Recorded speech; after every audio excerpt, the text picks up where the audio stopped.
بھائی نے قسم کھائی تھی کہ وہ چھوٹی بہن کی شادی دھوم دھام سے کرے گا۔ عین شادی والے دن بھائی غائب ہو گیا۔ سسرال والے طعنے دینے لگے۔ اچانک ایک ایمبولینس شادی ہال کے باہر رکی۔ اس میں سے بھائی کی لاش نہیں اتری، بلکہ ایک بوری اتری جس میں نوٹ بھرے تھے اور ایک خط تھا: میری پیاری بہن، میں شادی پر نہیں آ سکا کیونکہ… لاہور کے ایک قدیم اور گنجان آباد محلے کی تنگ و تاریک گلیوں میں جب سورج کی پہلی کرن نمودار ہوئی تو وہ اپنے ساتھ امید اور روشنی کا پیغام لے کر آئی تھی، مگر اس چھوٹے سے اور بوسیدہ مکان کے مکینوں کے لیے یہ صبح کسی کڑے امتحان سے کم نہ تھی، کیونکہ آج ثنا کی رخصتی کا دن تھا، وہ دن جس کا انتظار اس گھر کی ہر اینٹ اور ہر دیوار نے برسوں کیا تھا، اور جس کے لیے اس گھر کے مکینوں نے اپنی خواہشات کا گلا گھونٹا تھا، تاکہ اس معصوم کلی کو عزت اور آبرو کے ساتھ اس کے اپنے گھر رخصت کیا جا سکے، اور گھر کے ہر فرد کے دل میں خوشی کے ساتھ ساتھ ایک انجانا خوف بھی بسیرا کیے ہوئے تھا، جس کی وجہ گھر کا بڑا بیٹا اور واحد سہارا آصف تھا، جو پچھلے کئی سالوں سے اپنی چھوٹی بہن کی شادی کے خواب اپنی آنکھوں میں سجائے بیٹھا تھا، اور اپنی مرحومہ سے کیے گئے آخری وعدے کو نبھانے کے لیے اپنی جوانی کو بٹھی میں جھونک چکا تھا، اور آج وہ دن آن پہنچا تو اس کی حالت غیر معمولی دکھائی دے رہی تھی، لیکن گھر کی گہما گہمی اور مبارک بادوں کے شور میں کسی نے اس کے لرزتے ہوئے ہاتھوں اور پیشانی پر جمے ہوئے ٹھنڈے پسینے کی طرف دھیان نہیں دیا، حالانکہ وہ اپنے کمرے میں آئینے کے سامنے کھڑا اپنی پرانی شیروانی کے بٹن بند کرنے کی ناکام کوشش کر رہا تھا، اور اس کے وجود میں ایک عجیب سی کپ کپاہٹ تھی جسے وہ اپنی قوت ارادی سے دبانے کی کوشش کر رہا تھا، کیونکہ اس نے قسم کھائی تھی کہ وہ اپنی بہن کی آنکھ میں آنسو نہیں آنے دے گا، چاہے اس کے لیے اسے اپنی جان کا نذرانہ ہی کیوں نہ پیش کرنا پڑے، اور اسی وعدے کی لاج رکھنے کے لیے وہ اپنی ہستی کو بھی داؤ پر لگانے سے دریغ نہیں کر رہا تھا، مگر اس وقت اس کے جسم کا ہر جوڑ درد سے چیخ رہا تھا، اور اس کے سر میں اٹھنے والی شدید ٹھیسیں اسے یہ یاد دلا رہی تھیں کہ وقت بہت کم رہ گیا ہے، اور وہ میز پر پڑی ادویات کی شیشی کی طرف للچائی ہوئی نظروں سے دیکھ رہا تھا، جیسے وہ زندگی کی ڈور کو مزید کچھ لمحوں کے لیے تھام لینا چاہتا ہو۔ پھر اس نے کانپتے ہاتھوں سے 2 گولیاں نکالیں اور پانی کے بغیر ہی نکل گیا، تاکہ وہ کچھ دیر اور اپنے پیروں پر کھڑا رہ سکے اور دنیا کے سامنے اپنی کمزوری ظاہر نہ ہونے دے، کیونکہ وہ جانتا تھا کہ اگر وہ گر گیا تو اس کی بہن کی خوشیوں کا محل بھی زمین بوس ہو جائے گا۔ ابھی وہ خود کو سنبھال ہی رہا تھا کہ دروازے پر دستک ہوئی، اور ثنا اپنی روایتی معصومیت اور دلہن بننے کے چہک کے ساتھ اندر داخل ہوئی اور شکوہ کرنے لگی کہ بھائی، آپ ابھی تک نہیں سوئے، حالانکہ آپ نے وعدہ کیا تھا کہ آپ مجھے خود تیار ہونے کے لیے لے کر جائیں گے اور میرے سر پر شفقت کا ہاتھ رکھیں گے، جس پر آصف نے اپنے زرد پڑتے چہرے پر زبردستی ایک مسکراہٹ سجائی اور اپنی لرزش کو چھپاتے ہوئے بہن کے سر پر ہاتھ رکھ کر کہا کہ وہ بس تیار ہی تھا، اور اب وہ اسے لے کر جائے گا، اور اس لمحے اسے اپنی ماں بہت یاد آئیں، جنہوں نے مرد وقت ثنا کا ہاتھ اس کے ہاتھ میں دیا تھا اور کہا تھا کہ آصف بیٹا، اب تم ہی اس کے باپ ہو اور تم ہی اس کی ماں بھی، اور اس یاد نے اس کے دل کو چیر کر رکھ دیا۔ لیکن جب ثنا مڑی تو آصف نے اسے پکارا اور جی بھر کر اپنی بہن کو دیکھا، جیسے وہ اس کی صورت کو اپنی یادداشت میں ہمیشہ کے لیے محفوظ کر لینا چاہتا ہو، کیونکہ اس کے دل کا گوشہ گوشہ گواہی دے رہا تھا کہ شاید یہ آخری بار ہے جب وہ اپنی بہن کو اس گھر میں ہنستا ہوا دیکھ رہا ہے، اور اس کی آنکھوں میں ایک ایسی ویرانی اور کرب تھا جسے اسی اثنا اپنی خوشی کے نشے میں اور آنے والی زندگی کے حسین خوابوں میں گم ہونے کی وجہ سے سمجھ نہ سکی، اور وہ مسکراتی ہوئی وہاں سے چلی گئی تھی۔ لیکن آصف وہیں چوکٹ پر کھڑا اسے جاتے ہوئے دیکھتا رہا، اور اس کی نگاہوں میں ایک ان کہی داستان تھی جو دیواروں سے باتیں کر رہی تھی۔ وقت کسی بے رحم حکمران کی طرح تیزی سے گزرتا گیا، اور شام کے سائے گہرے ہوتے گئے، یہاں تک کہ شادی گھر کی برقی کمکموں کی روشنیاں جگمگا اٹھیں، اور ہر طرف پھولوں کی خوشبو اور عطر کی مہک پھیل گئی، کیونکہ آصف نے انتظام میں کوئی کسر نہیں چھوڑی تھی، اور اس نے اپنی حیثیت سے بڑھ کر اخراجات کیے تھے جس پر ہر دیکھنے والا غش غش کر رہا تھا کہ ایک یتیم اور بے سہارا بچی کی شادی اتنی شان و شوکت اور دھوم دھام سے ہو رہی ہے، اور محلے والے باتیں کر رہے تھے کہ آصف نے ضرور کوئی خزانہ ڈھونڈ لیا ہے، یا پھر اس نے اپنی زندگی گروی رکھ دی ہے۔ مگر جیسے جیسے وقت گزر رہا تھا، ویسے ویسے میزبانوں کے چہروں پر پریشانی کی لکیریں گہری ہوتی جا رہی تھیں، اور مسکراہٹیں سمٹتی جا رہی تھیں، کیونکہ بارات آئے ہوئے کافی وقت گزر چکا تھا، اور مہمان کھانے کے منتظر تھے، اور ان کی بھوک اور صبر دونوں جواب دے رہے تھے، لیکن آصف اب تک وہاں نہیں پہنچا تھا، اور یہ بات سب کے لیے باعث تشویش تھی، کیونکہ وہ گھر کا واحد کفیل اور ہر انتظام کا نگہبان تھا، اور اس کا اس طرح عین موقع پر غائب ہو جانا اور رابطہ نہ کرنا کسی بڑی مصیبت یا انہونی کا پیش خیمہ لگ رہا تھا، اور وہ لوگ جو کچھ دیر پہلے تک انتظامات کی تعریف کر رہے تھے اب سرگوشیوں میں مگن تھے اور طرح طرح کی چیمگوئیاں کر رہے تھے۔ دلہن کے والد جو اپنی سفید داڑھی اور زمانے کے سرد و گرم چشیدہ جھکی ہوئی کمر کے ساتھ دروازے پر کھڑے مہمانوں کا استقبال کر رہے تھے، ان کی نظریں بار بار گھڑی کی سوئیوں اور پھر صدر دروازے کی طرف اٹھ رہی تھیں، اور ان کا دل کسی نامعلوم خدشے کے تحت ڈوب رہا تھا، کیونکہ انہوں نے کئی بار آصف کے نمبر پر رابطہ کرنے کی کوشش کی تھی، اور ہر بار انہیں ناکامی کا سامنا کرنا پڑا تھا،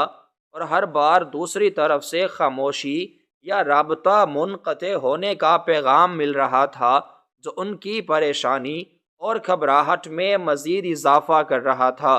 اور ان کے ماتھے پر پسینے کے قطرے نمایاں ہو رہے تھے۔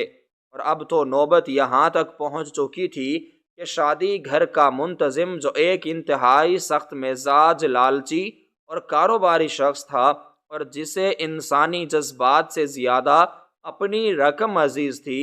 وہ بار بار ان کے پاس آ رہا تھا، اور اس کے لہجے میں اب وہ نرمی اور اخلاق نہیں رہا تھا جو تقریب کے آغاز میں تھا، بلکہ اب وہ صاف لفظوں میں اور تلخ لہجے میں کہہ رہا تھا کہ اگر باقی ماندہ رقم فوراً ادا نہ کی گئی تو وہ کھانا نہیں لگائے گا، اور تمام عملے کو کام روکنے کا حکم دے دے گا۔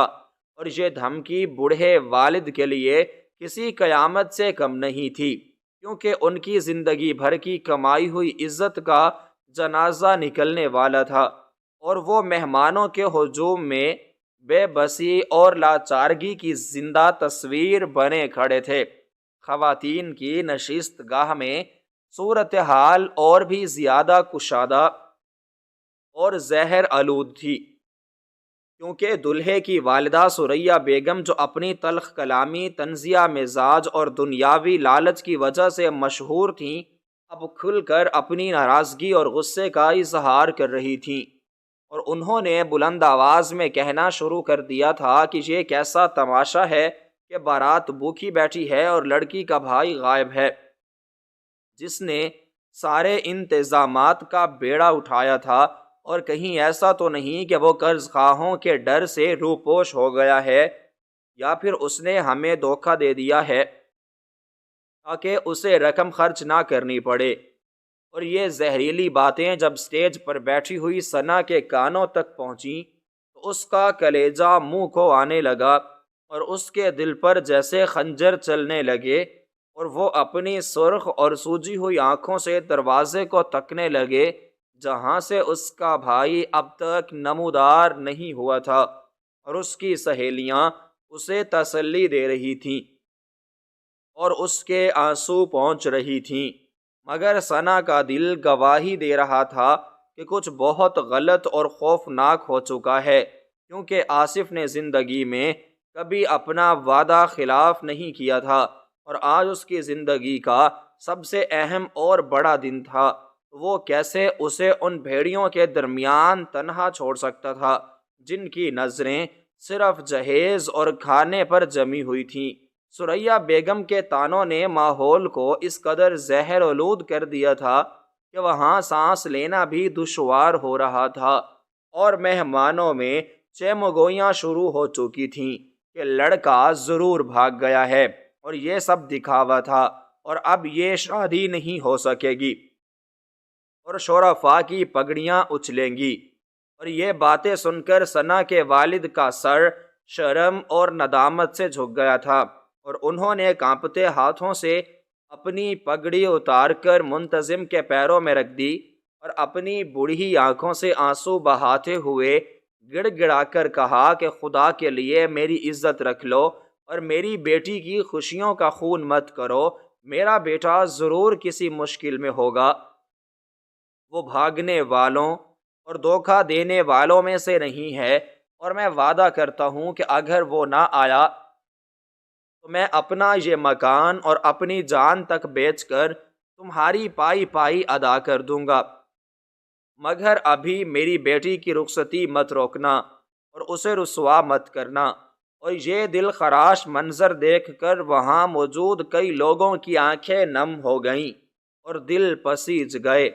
مگر منتظم کا پتھر دل نہ پسیجا، اور اس نے دو ٹوک الفاظ میں کہہ دیا کہ اسے جذبات اور آنسو نہیں بلکہ اپنی رقم چاہیے، ورنہ وہ بجلی بند کروا دے گا اور سب کو باہر نکال دے گا۔ فضا میں تناؤ اس قدر بڑھ چکا تھا کہ جیسے بارود کا ڈھیر ہو جس پر بس ایک چنگاری گرنے کی دیر ہو، اور ہر گزرتے لمحے کے ساتھ امید کی شمع ٹمٹما رہی تھی اور تاریکی بڑھ رہی تھی، یہاں تک کہ دلہا خالد بھی اپنی نشست سے اٹھ کھڑا ہوا، اور اس کے چہرے پر بیزاری اور غصے کے تاثرات نمایاں تھے، اور ایسا لگ رہا تھا کہ اب صبر کا پیمانہ لبریز ہو چکا ہے اور بارات کسی بھی لمحے واپسی کی راہ لے سکتی ہے، جس کا مطلب ثنا کی زندگی کی بربادی اور خاندان کی ناک کٹنا تھا۔ اور وہ سٹیج پر بیٹھی مسلسل رو رہی تھی اور اپنے زیورات نوچنے کی کوشش کر رہی تھی، کیونکہ اب یہ سونا اسے انگاروں کی طرح لگ رہا تھا، اور وہ دل ہی دل میں دعا مانگ رہی تھی کہ کاش زمین پھٹے اور وہ اس میں سما جائے، یا پھر اس کا بھائی آ جائے اور ان سب کو غلط ثابت کر دے اور اسے گلے لگا کر کہے کہ گڑیا میں آ گیا ہوں، مگر وقت ظالم ہوتا ہے اور وہ کسی کے لیے نہیں رکتا، یہاں تک کہ رات کے 10:30 بج گئے اور حال میں سکوت مرگ طاری ہو گیا، اور جب سب نے یہ یقین کر لیا کہ اب کوئی نہیں آئے گا اور یہ تقریب ماتم اور رسوائی میں بدلنے والی ہے، تو اچانک فضا میں ایک ایسی آواز گونجی جس نے سب کے دل دہلا دیے اور رگوں میں خون منجمد کر دیا۔ وہ آواز شادی کے ڈھول، شہنائی یا کسی خوشی کے گیت کی نہیں تھی، بلکہ ایک خوفناک، طویل اور دل چیر دینے والے سائرن کی آواز تھی، جو رات کے سناٹے کو چیرتی ہوئی تیزی سے قریب آ رہی تھی، اور جس نے حال میں موجود ہر شخص کو اپنی جگہ پر منجمد کر دیا، اور کھانے کے چمچ پلیٹوں میں رک گئے تھے۔ سب کی نظریں بے اختیار اور خوف کے عالم میں مرکزی دروازے کی طرف اٹھ گئیں، اور وہاں اندھیرے کو چیرتی ہوئی ایک سفید رنگ کی مخصوص گاڑی نمودار ہوئی، جس پر سرخ اور نیلی بتیاں جل بجھ رہی تھیں، اور جس کی ہیبت اور وحشت نے پورے ماحول کو اپنی لپیٹ میں لے لیا تھا، کیونکہ شادی والے گھر میں ایسی گاڑی کی آمد کا مطلب صرف ایک ہی ہوتا ہے، اور وہ ہے موت یا کوئی بڑا سانحہ۔ گاڑی کے پہیوں نے چرچراہٹ کے ساتھ ہال کے گیٹ پر بریک لگائی، اور وہ عین دروازے کے سامنے آ کر رک گئی، اور اس کے انجن کی گھن گرج اور سائرن کی باز گشت نے خاموشی کو مزید گہرا اور پر اسرار کر دیا تھا۔ لوگوں کے ذہنوں میں ہزاروں وسوسے اور خدشات جنم لینے لگے، اور ثریا بیگم کے ہونٹوں پر سجا طنزیہ تبسم خوف اور حیرت میں بدل گیا، جبکہ ثنا لڑکھڑاتی ہوئی اپنے بھاری لہنگے کو سنبھالتی سٹیج کے کنارے تک آ گئی، اور اس کی سانسیں سینے میں اٹک گئیں اور دل کی دھڑکنیں بے ترتیب ہو گئیں، کیونکہ اسے ڈر تھا کہ کہیں اس گاڑی سے اس کے بھائی کی لاش نہ اترے، جس کا خوف اسے صبح سے کھائے جا رہا تھا۔ اور والد صاحب تو جیسے بے جان ہو کر زمین پر بیٹھ گئے تھے، اور ان کی آنکھوں کے سامنے اندھیرا چھا گیا تھا۔ گاڑی کا پچھلا دروازہ آہستہ سے کھلا، اور وہاں موجود مجمع کی سانسیں رک گئیں، مگر اس میں سے آصف باہر نہیں آیا، اور نہ ہی کوئی شناسا چہرہ دکھائی دیا، اور نہ ہی کوئی طبیب نمودار ہوا، بلکہ ایک اجنبی شخص جو سفید لباس میں ملبوس تھا اور جس کے چہرے پر گہری سنجیدگی اور افسردگی تھی، باہر نکلا، اور اس کے ہاتھ میں ایک تھیلا تھا جس پر خون کے دھبے یا شاید گہری رنگت والی دواؤں کے نشان تھے، اور دوسرے ہاتھ میں ایک خاکی رنگ کا بڑا لفافہ تھا جسے اس نے مضبوطی سے تھام رکھا تھا، جیسے وہ کوئی بہت قیمتی یا بھاری امانت ہو، اور وہ سیدھا بنا کسی کی طرف دیکھے سٹیج کی طرف بڑھنے لگا، جہاں ثنا بت بنی کھڑی تھی، اور اس کی آنکھیں پھٹی کی پھٹی رہ گئی تھیں، اور اس اجنبی کی پر اسرار آمد نے وہاں موجود ہر شخص کو حیرت اور خوف کے سمندر میں ڈبو دیا تھا کہ آخر اس تھیلے میں کیا ہے، اور آصف کہاں ہے، اور یہ گاڑی یہاں کیوں آئی ہے، اور کیا کوئی انہونی ہو چکی ہے؟ مگر راز ابھی پردے میں تھا، اور خاموشی چیخ چیخ کر کسی آنے والے طوفان اور دل دہلا دینے والی حقیقت کا پتہ دے رہی تھی، جس کے لیے کوئی بھی تیار نہ تھا۔ اس سفید رنگ کی ایمبولینس کے نمودار ہونے اور اس میں سے اس اجنبی شخص کے برآمد ہونے کے بعد شادی ہال میں جو سکوت طاری ہوا تھا، وہ کسی قبرستان کی خاموشی سے زیادہ بھاری اور خوفناک تھا، کیونکہ ہر آنکھ اس اجنبی پر جمی ہوئی تھی جو اپنے ہاتھوں میں ایک تھیلا اور ایک لفافہ تھامے کسی روبوٹ کی طرح نپے تلے قدم اٹھاتا ہوا سیدھا سٹیج کی جانب بڑھ رہا تھا، اور اس کے چہرے پر موجود سنجیدگی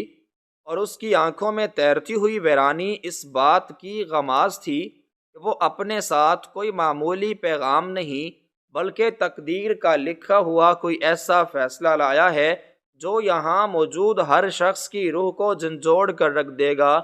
اور جیسے جیسے وہ سٹیج کے قریب پہنچ رہا تھا، ویسے ویسے ثنا کے دل کی دھڑکنیں کسی ہتھوڑے کی طرح اس کی پسلیوں سے ٹکرا رہی تھیں، اور اسے ایسا محسوس ہو رہا تھا کہ اس کے جسم کا سارا خون نچڑ کر اس کے پیروں میں آ گیا ہے، اور وہ کسی بھی لمحے زمین پر گر جائے گی۔ مگر اس کے اندر ایک عجیب سی امید بھی تھی کہ شاید یہ شخص اس کے بھائی کا کوئی پیغام لایا ہو کہ وہ آ رہا ہے، لیکن اس اجنبی کے لباس سے آنے والی مخصوص ہسپتال کی بو اور اس کے ہاتھوں میں موجود سامان کچھ اور ہی داستان سنا رہا تھا۔ اور ادھر ثنا کے والد جو زمین پر بیٹھے ہوئے تھے، انہوں نے اپنی دھندلی آنکھوں سے اس شخص کو دیکھا اور اپنے لرزتے ہوئے گھٹنوں پر ہاتھ رکھ کر اٹھنے کی کوشش کی تاکہ وہ اس سے پوچھ سکیں کہ میرا آصف کہاں ہے، مگر ان کے جسم میں اتنی سکت باقی نہیں رہی تھی کہ وہ کھڑے ہو سکیں، اس لیے وہ وہیں قالین پر بیٹھے حسرت اور یاس کی تصویر بنے اس اجنبی کو اپنی طرف نہیں بلکہ اپنی بیٹی کی طرف جاتے ہوئے دیکھ رہے تھے، اور حال میں موجود سینکڑوں مہمانوں کے ہجوم میں اب اتنی خاموشی تھی کہ اگر کوئی سوئی بھی گرتی تو اس کی آواز سنائی دیتی، اور حتیٰ کہ جنریٹر کا شور بھی اب مدھم محسوس ہو رہا تھا، اور سب کی توجہ کا مرکز صرف وہ ایک شخص تھا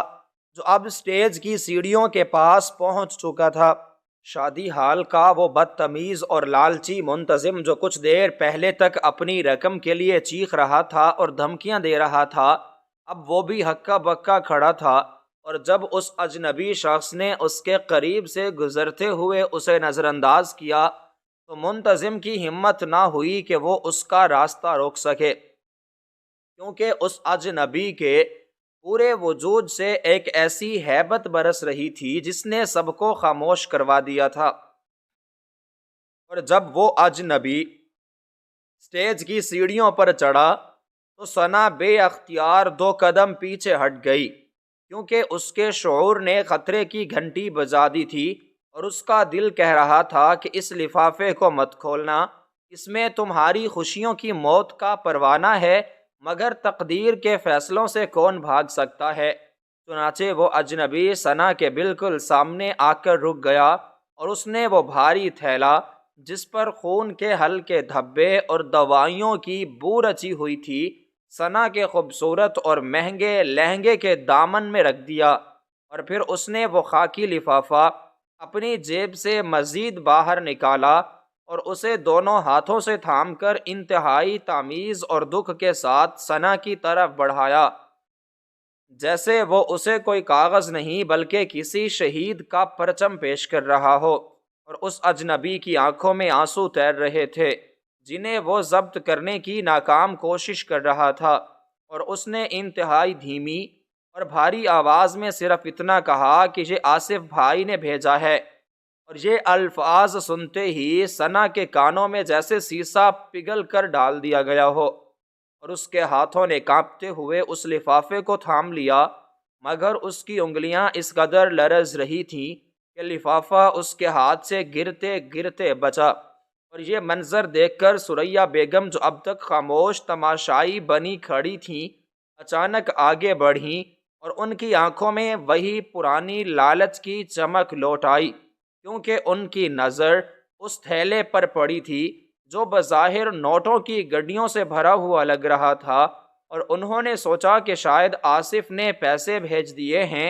اور خود شرمندگی کی وجہ سے نہیں آیا، اس لیے وہ فوراً بول اٹھیں کہ ارے لاؤ یہ تھیلا مجھے دکھاؤ، ضرور اس میں مینیجر کے پیسے اور ہمارا نیوتا ہوگا۔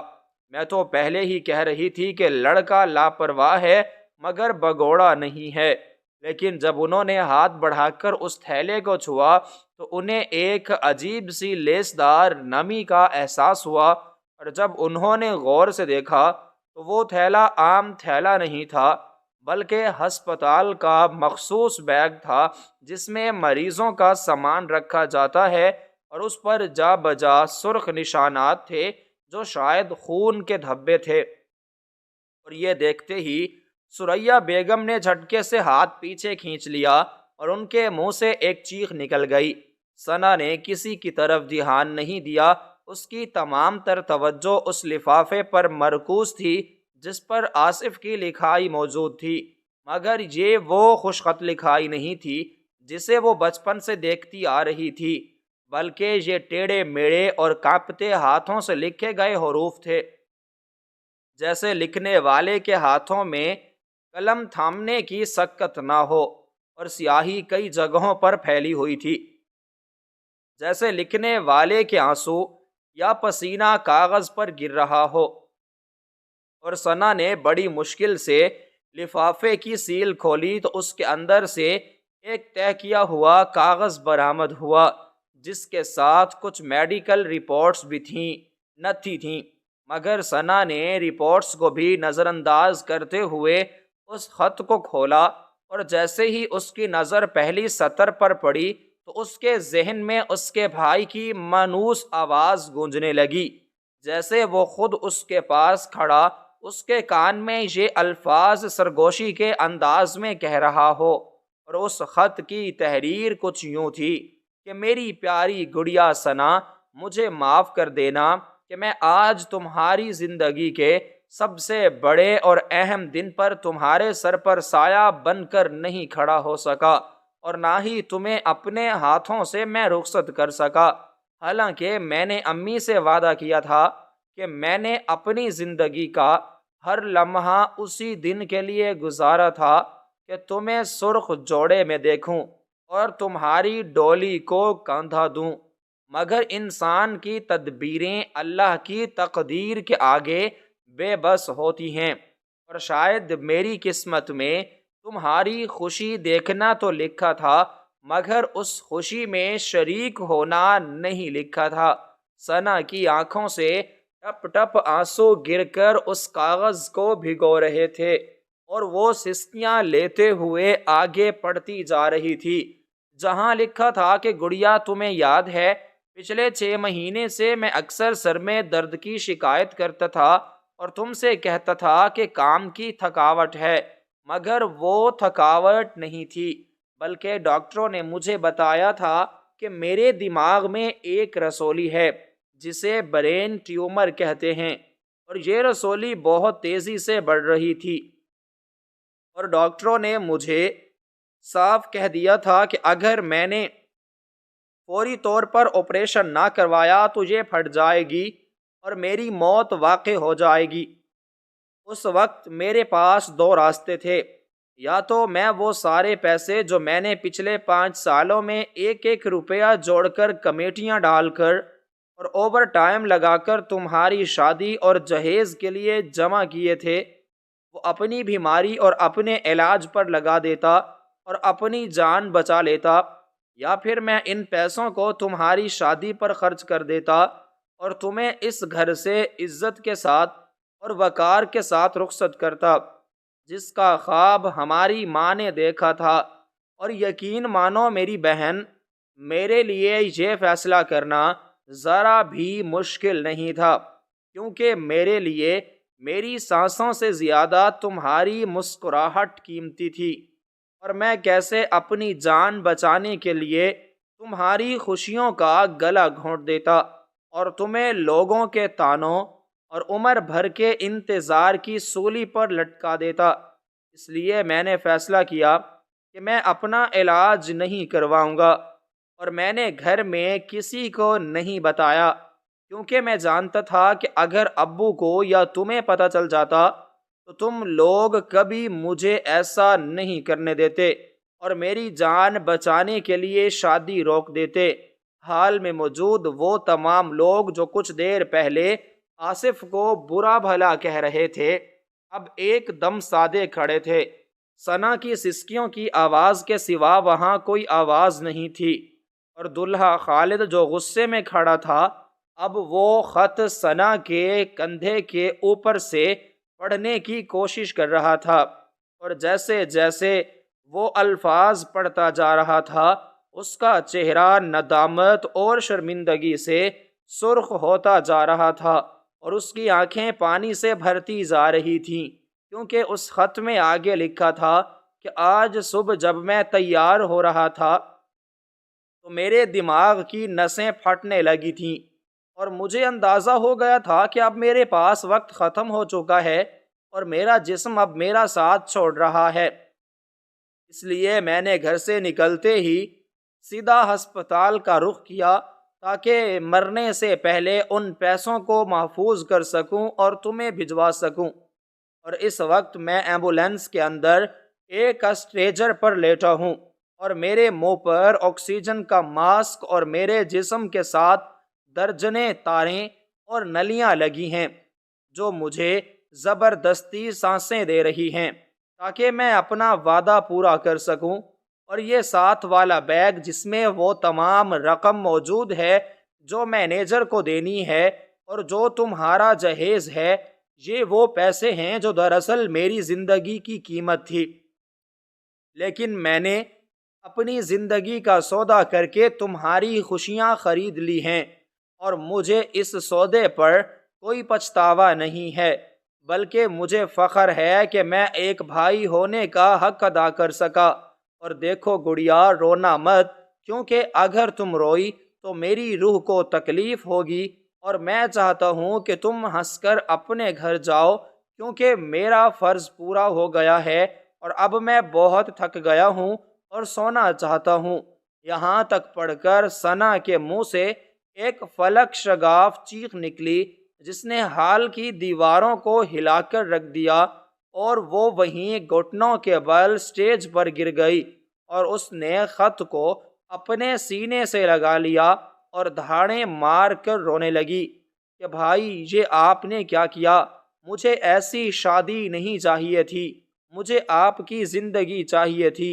آپ نے مجھے کیوں نہیں بتایا؟ اور یہ منظر دیکھ کر پتھر دل انسان بھی پگھل گئے، اور خواتین کی آنکھوں سے آنسوؤں کی جھڑی لگ گئی، اور سریا بیگم جو دولت کی پجاری تھیں وہ بھی اپنے منہ پر ہاتھ رکھ کر رونے لگیں، اور انہیں اپنے کہے ہوئے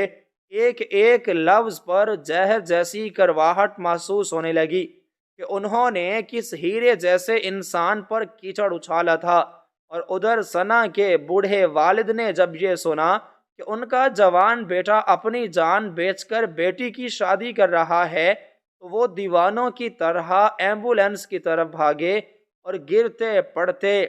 بار بار اٹھتے ہوئے وہ اس گاڑی تک پہنچنا چاہتے تھے جہاں ان کا جگر گوشہ موت اور زندگی کی کشمکش میں مبتلا تھا۔ اور حال کیا، مینیجر جو کچھ دیر پہلے پیسے مانگ رہا تھا، اب وہ شرمندگی کے بوجھ تلے اس قدر دب چکا تھا کہ اس کی نظریں نہیں اٹھ پا رہی تھیں، اور اس نے آگے بڑھ کر والد صاحب کو سہارا دیا اور کہا کہ چودھری صاحب، مجھے معاف کر دیں، میں بہت گھٹیا انسان ہوں، مجھے نہیں چاہیے ایسے پیسے۔ اور دلہا خالد نے بھی سٹیج سے چھلانگ لگائی اور سیدھا ایمبولینس کی طرف دوڑا۔ اس اجنبی شخص نے جو اب تک خاموش کھڑا تھا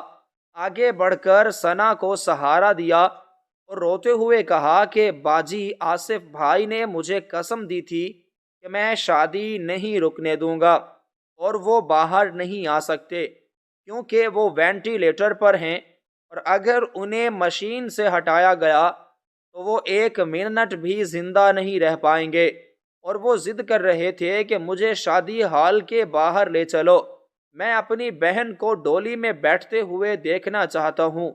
چاہے دور سے ہی صحیح۔ اور ڈاکٹروں نے بہت منع کیا،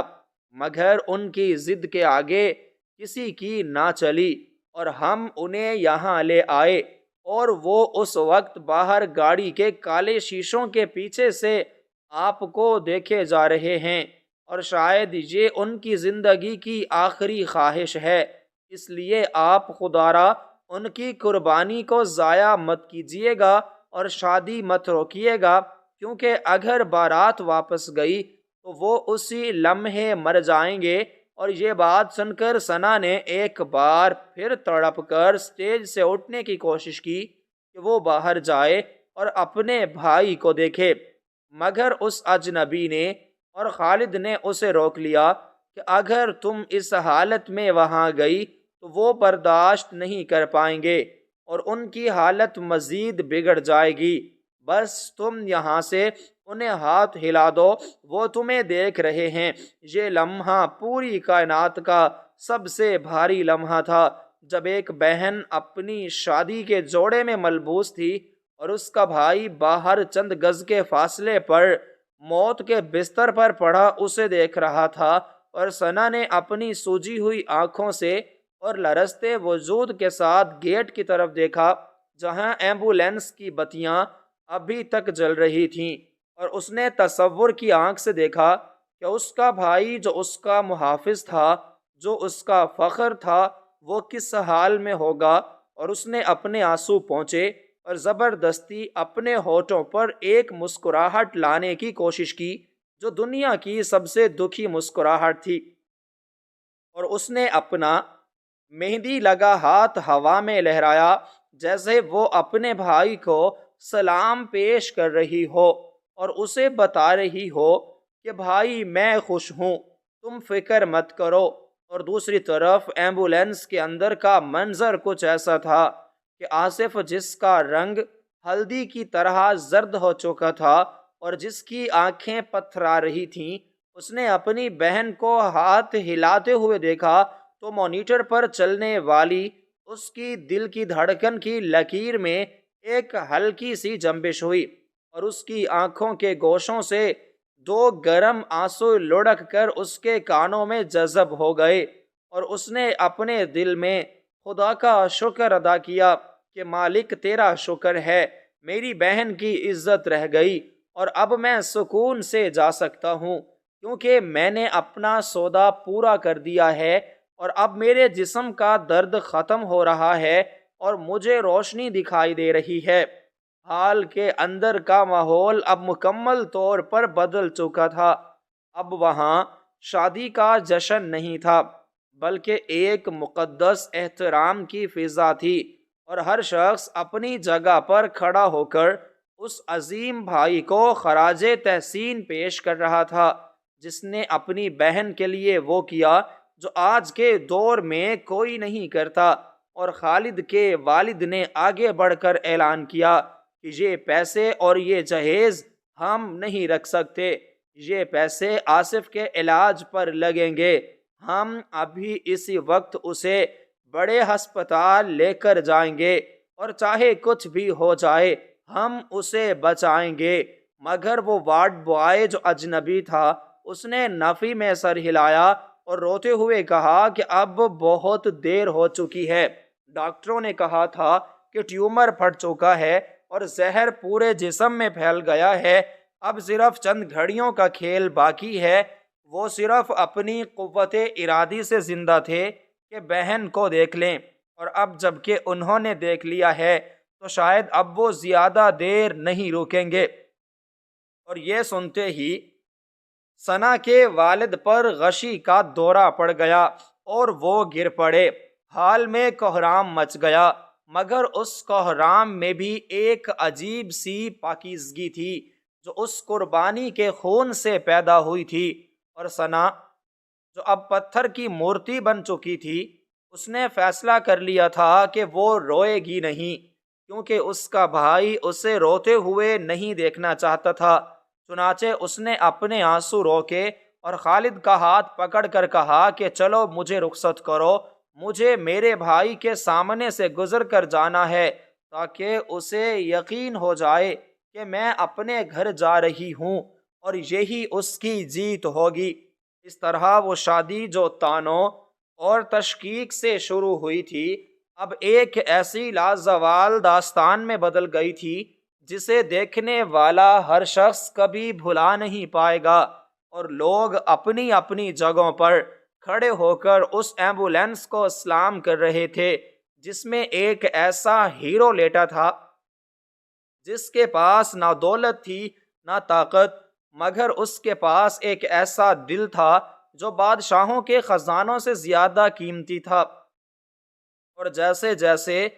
ثنا اسٹیج سے اتر کر ایمبولینس کی طرف بڑھ رہی تھی،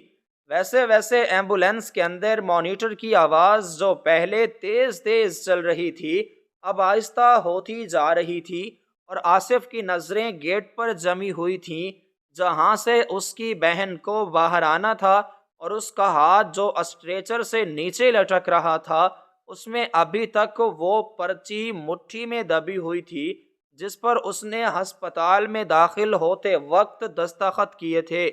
کہ میری موت کا ذمہ دار میں خود ہوں گا، اور یہ وہ آخری دستاویز تھی جو اس نے اپنی بہن کی خوشیوں کے لیے سائن کی تھی،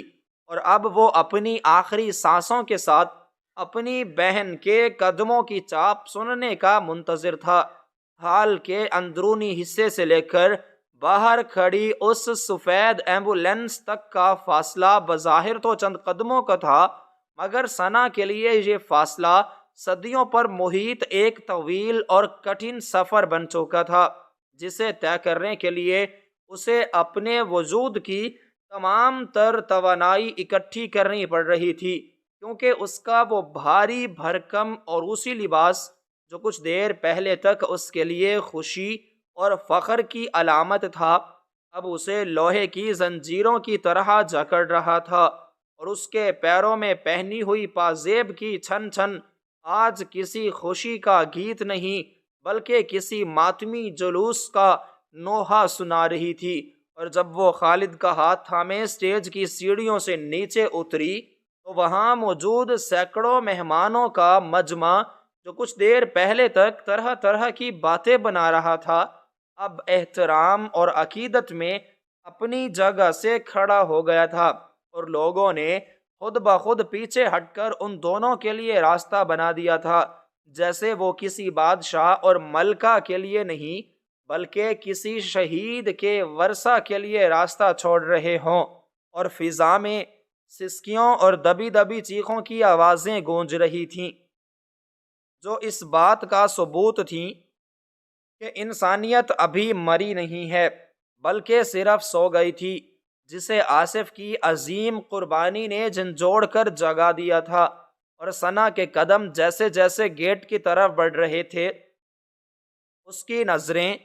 صرف اور صرف اس شیشے کی کھڑکی پر جمی ہوئی تھیں جس کے پیچھے اس کا کل کائنات، اس کا بھائی، زندگی کی آخری جنگ لڑ رہا تھا، اور اس کے ساتھ چلنے والا دلہا خالد بھی سر جھکائے شرمندگی اور عزم کی ملی جلی کیفیت میں مبتلا تھا، کیونکہ اسے احساس ہو گیا تھا کہ اسے ثنا کا ہاتھ ایک عام بھائی نے نہیں بلکہ ایک ایسے محافظ نے تھاما ہے جس نے اس ہاتھ کی حفاظت کے لیے اپنے ہاتھوں کی لکیریں تک مٹا دی ہیں، اور یہ احساس اس کے کندھوں پر ایک بھاری ذمہ داری کا بوجھ ڈال رہا تھا۔ ثنا کے والد، جنہیں دور رشتہ داروں نے سہارا دے کر بمشکل کھڑا رکھا ہوا تھا، وہ اپنی بیٹی کے پیچھے پیچھے گھسٹتے ہوئے قدموں سے چل رہے تھے، اور ان کی حالت اس لٹے ہوئے مسافر کسی تھی جس کا سب کچھ لٹ چکا ہو مگر پھر بھی وہ اپنی منزل کی طرف جانے پر مجبور ہو، کیونکہ وہ جانتے تھے کہ اگر وہ رک گئے تو آصف کی روح تڑپ جائے گی۔ اس لیے وہ اپنے آنسوؤں کو اپنے جھریوں زدہ چہرے پر بہنے دے رہے تھے، اور دل ہی دل میں اپنے بیٹے سے معافی مانگ رہے تھے کہ بیٹا، میں ایک ناکام باپ ہوں جو تیری حفاظت نہ کر سکا، مگر تو ایک کامیاب بیٹا ہے جس نے میرا مان رکھ لیا۔ اور ادھر سریا بیگم، جو دولت کے نشے میں چور تھیں، اب وہ دیوار کے ساتھ ٹیک لگائے زاروں قطار رو رہی تھیں، اور انہیں وہ نوٹوں سے بھرا تھیلا جو ثنا کے پاس تھا اب سانپ کی طرح ڈس رہا تھا، اور وہ دل ہی دل میں عہد کر رہی تھیں کہ وہ اس بہو کو کبھی بہو نہیں سمجھے گی بلکہ اپنی بیٹی بنا کر رکھے گی، کیونکہ اس کے بھائی نے اس کی عزت کے لیے جو قیمت چکائی ہے وہ دنیا کے کسی بھی جہیز سے زیادہ قیمتی ہے۔ اور یوں یہ بارات جو تماشے کے لیے جمع ہوئی تھی اب ایک مقدس قافلے کی صورت میں گیٹ کی طرف رواں دواں تھی، جہاں زندگی اور موت کا آمنا سامنا ہونے والا تھا۔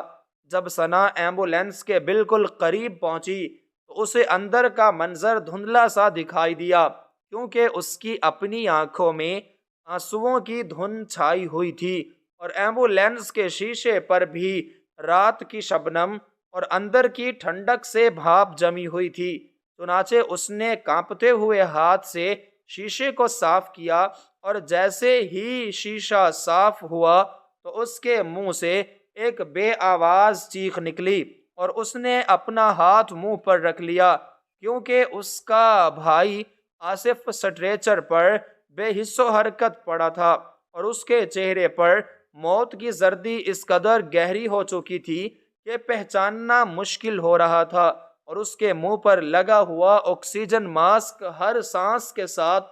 دھندلا ہو رہا تھا،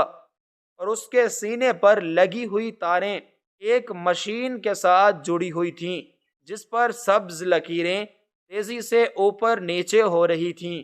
جو یہ بتا رہی تھیں کہ اس کا دل ابھی دھڑک رہا ہے مگر بہت کمزور ہو چکا ہے، اور آصف جس کی آنکھیں نیم وا تھیں اور جو شاید بے ہوشی کے عالم میں تھا، جیسے ہی اس نے شیشے کے پار اپنی بہن کو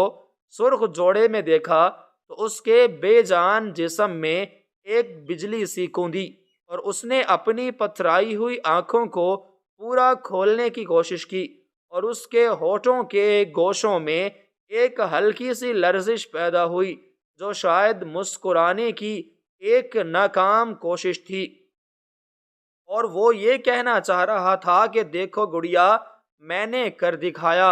اور میں یہی ہوں تمہارے پاس۔ وارڈ بوائے نے جو اندر آصف کے سرہانے بیٹھا تھا، اس نے ثنا کو اشارہ کیا کہ وقت بہت کم ہے اور مریض کی حالت اب سنبھلنے والی نہیں ہے، اس لیے جلدی رخصت ہو جاؤ تاکہ یہ سکون اور اطمینان سے جا سکے۔ اور یہ اشارہ ثنا کے دل پر تیر کی طرح لگا، مگر اس نے اپنے بھائی کی آخری خواہش کا احترام کرتے ہوئے اپنا ہاتھ شیشے پر رکھ دیا،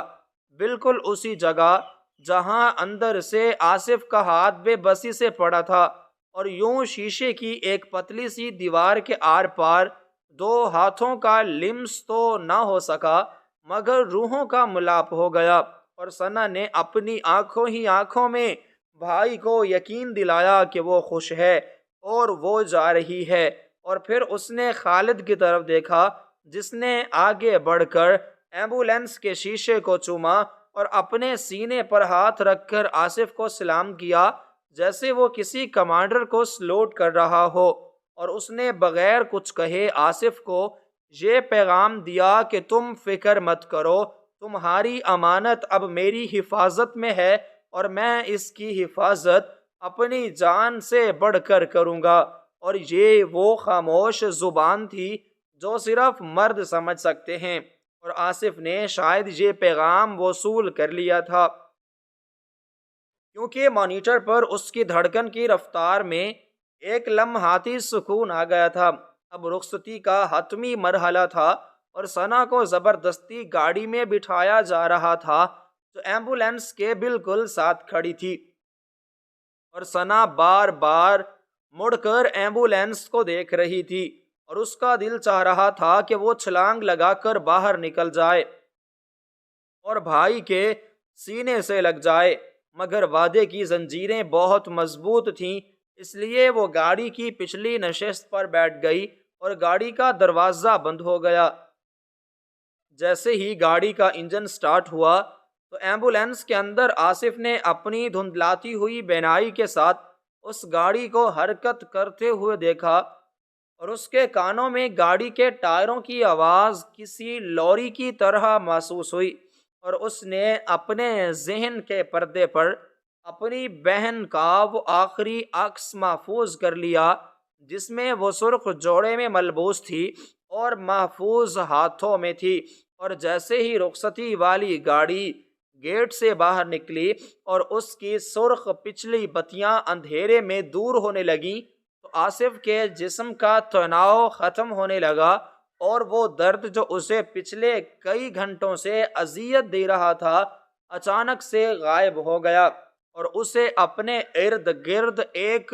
نورانی روشنی محسوس ہونے لگی، اور اسے لگا کہ اس کی ماں سامنے کھڑی باہیں پھیلائے اسے بلا رہی ہیں اور کہہ رہی ہیں کہ شاباش میرے بیٹے، تم نے میرا سر فخر سے بلند کر دیا، آؤ اب آرام کر لو، تم بہت تھک گئے ہو۔ شادی ہال کے گیٹ پر کھڑے لوگوں نے دیکھا کہ بارات کی گاڑی نظروں سے اوجھل ہو گئی ہے، اور عین اسی لمحے ایمبولینس کے اندر سے ایک لمبی اور یکسانیت والی آواز آئی، ٹی۔ یہ وہ آواز تھی جس کا مطلب تھا کہ سفر تمام ہوا اور مشین نے اب بتا دیا کہ اب دھڑکنے کے لیے کوئی دل باقی نہیں رہا، کیونکہ وہ دل تو اپنی بہن کی ڈولی کے ساتھ ہی رخصت ہو گیا تھا۔ اور وارڈ بوائے نے آہستہ سے آصف کی آنکھوں پر ہاتھ رکھ کر انہیں بند کر دیا اور اس کے چہرے پر موجود ماسک کو ہٹا دیا، اور پھر اس نے باہر کھڑے لوگوں کی طرف دیکھ کر نفی میں سر ہلایا، جس کا مطلب تھا کہ ہیرو اپنے انجام کو پہنچ گیا ہے، اور یہ منظر دیکھ کر ثنا کے والد وہیں گیٹ کی چوکھٹ پر گر گئے اور آسمان کی طرف منہ کر کے ایک ایسی چیخ ماری جس میں شکوہ نہیں بلکہ شکر اور درد کا ملغوبہ تھا، اور حال میں موجود ہر آنکھ اشک بار تھی، اور فضا میں ایک عجیب سی اداسی اور سوگوار سکون چھا گیا تھا، کیونکہ آج ایک مزدور، ایک عام ٹیکسی ڈرائیور، ایک غریب بھائی نے محبت کی وہ مثال قائم کر دی تھی جو امیروں کے محلوں اور بادشاہوں کے درباروں میں بھی نہیں ملتی۔ آصف کا جنازہ جب اسی شادی حال سے اٹھا تو اس میں شہر کا ہر چھوٹا بڑا شخص شریک تھا، اور لوگ اس کے جسد خاکی کو ایسے کندھا دے رہے تھے جیسے وہ کسی ولی اللہ کا جنازہ ہو، اور اگرچہ اس کی بہن وہاں موجود نہیں تھی مگر سب جانتے تھے کہ اس بھائی کی روح اپنی بہن کے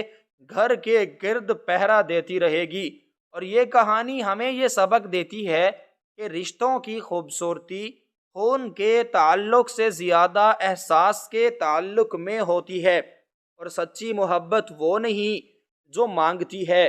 بلکہ وہ ہے جو سب کچھ لٹا دیتی ہے۔ اور آج کے اس خود غرض دور میں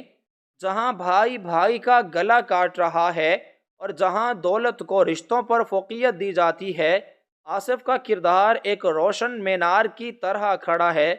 جو ہمیں بتاتا ہے کہ انسان کی اصل دولت اس کی جیب میں پڑے نوٹ نہیں ہوتے بلکہ وہ جذبہ ہوتا ہے جو اپنوں کی خوشی کے لیے اپنی سانسوں کا سودا کرنے کا حوصلہ رکھتا ہے۔